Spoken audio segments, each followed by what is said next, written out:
Shalom, saudara-saudara. Jumpa lagi dalam renungan harian GP Grace Pangkal Pinang. Mari kita akan kembali merenungkan kebenaran firman Tuhan dari sumber buku The New City Catechism pertanyaan ke-8. Mari kita berdoa. Bapa, kami bersyukur untuk hari ini. Terima kasih Tuhan untuk nafas hidup, untuk kekuatan, untuk segala hal yang Tuhan sudah lakukan dan akan berikan kepada kami. Kami tahu apa yang Tuhan rancangkan adalah yang terbaik, dan kami mau hidup kami terus Tuhan bentuk. Kami semakin memahami kehendak-Mu, kami semakin mengenal Engkau, dan hidup kami terus diubahkan menjadi serupa dengan Tuhan Yesus Kristus. Terima kasih Tuhan, kami menyiapkan hati kami untuk merenungkan firman-Mu hari ini. Demi nama Tuhan Yesus kami berdoa. Amin. Pertanyaan ke-8, perintah apa yang diberikan Allah dalam Dasa Titah? Jawabannya adalah, jangan ada padamu Allah lain di hadapanku. Jangan membuat bagimu patung yang menyerupai apapun yang ada di langit di atas, atau yang ada di bumi di bawah, atau yang ada di dalam air di bawah bumi. Jangan sujud menyembah kepadanya atau beribadah kepadanya. Jangan menyebut nama Tuhan Allahmu dengan sembarangan. Ingatlah dan kuduskanlah hari Sabat.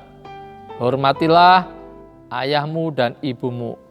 Jangan membunuh, jangan berzina, jangan mencuri, jangan mengucapkan saksi dusta, jangan mengingini milik orang lain. Saudara, semua hal ini 10 Dasa Titah ini terdapat di Keluaran 20 ayat 3 sampai 17. John Bunyan mengatakan perihal 10 perintah ini, yaitu bahwa bahayanya tidak hanya pada melanggar salah satu atau dua dari 10 perintah ini, tetapi pada melanggar perintah yang manapun. Contohnya begini, saudara. Jika ada seorang raja atau penguasa memberikan 10 perintah tertentu kepada bawahannya, kepada rakyatnya, agar 10 perintah itu benar-benar ditaati. Kalau tidak, ancamannya hukuman mati. Maka jika ada orang yang melanggar salah satu saja dari perintah itu, ia sudah melakukan pemberontakan, seperti sudah melanggar semua perintah itu, dan ia dapat dijatuhi hukuman mati, seperti ia sudah melanggar seluruh perintah itu. Nah, begitu pula dengan perintah-perintah dalam Dasa Titah tadi. Karena yang berlaku di sini adalah perjanjian kerja.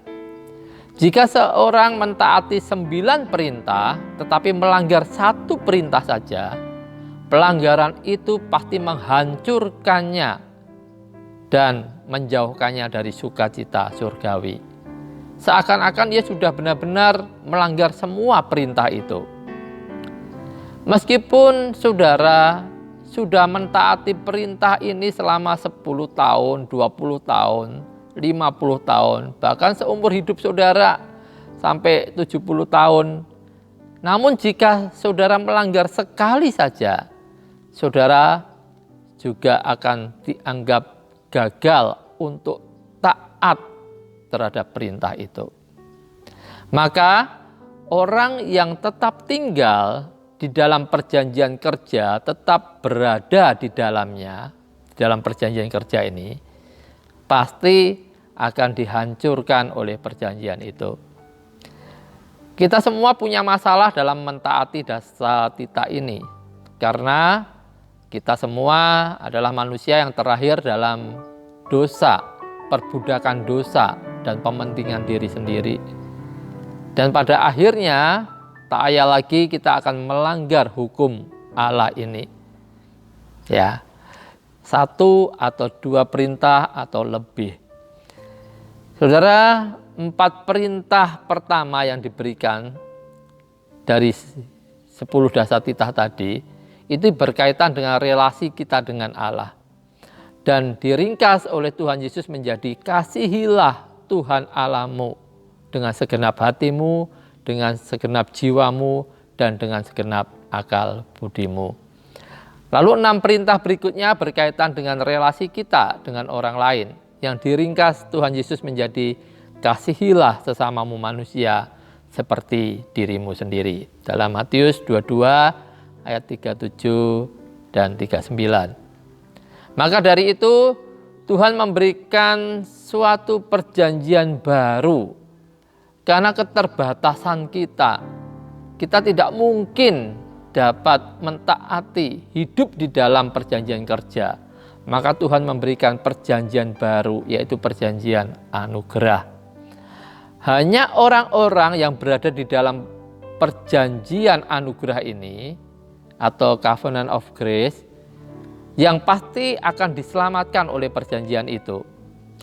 Hanya ketika kita menjadi ciptaan baru di dalam Kristus, kita menerima Roh Kudus yang tinggal di dalam kita dibebaskan dari tuntutan dosa dan mendapatkan anugerah untuk dapat mentaati hukum Allah itu.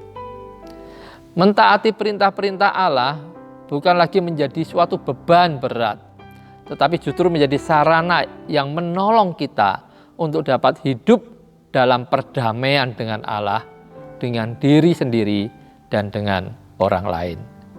Di dalam perjanjian anugerah, hukum ini menjadi panduan moral dan spiritual yang diberikan Tuhan kepada kita, supaya kita dapat menjalani hidup dengan baik dan benar. Itulah sebabnya para nabi-nabi mencintai Taurat Tuhan, mencintai dasar tita ini. Dan itu pula sebabnya kita pun harus demikian. Jadi prinsip-prinsip inilah inti dari cara hidup yang Tuhan rancangkan untuk kita. Amin. Tuhan Yesus memberkati.